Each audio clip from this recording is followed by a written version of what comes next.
The National Weather Service in Paducah has issued a hey, my eyes are up here. Don't you know how fucking serious this is?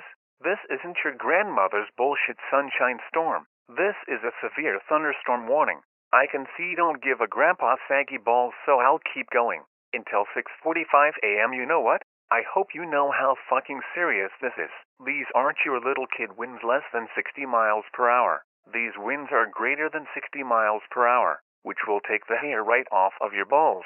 And guess what else? This little fucker is popping out some penny-sized hailstones. Your car is going to look like The Undertaker chokeslammed Vince McMahon on the announce tables. But why should I care? I get to go home to my wife and kids at the end of the day, so I don't really care if your car gets fucked up by some balls of ice. Are you kidding me? You really fell asleep? Now it's time to roast yo ass. You suck. You're like the Tampa Bay Buccaneers of EAS recipients, but last month they won the Super Bowl after they beat the Chiefs in the playoffs, so you are worse than them. I bet you shit with the door open. You cried like a living shit when you got your first COVID vaccine. I heard the vaccine didn't work and you were infected with COVID. Yo mama is so fat that when we tried to read off her Facebook post on an EAS alert, we got cut off by the 2-minute timer.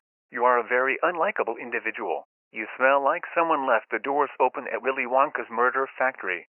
Well, it looks like the storm shattered all of your windows, so my work here is done. Never drive your vehicle across flooded roadways. Most flood deaths occur in vehicles. You fuck.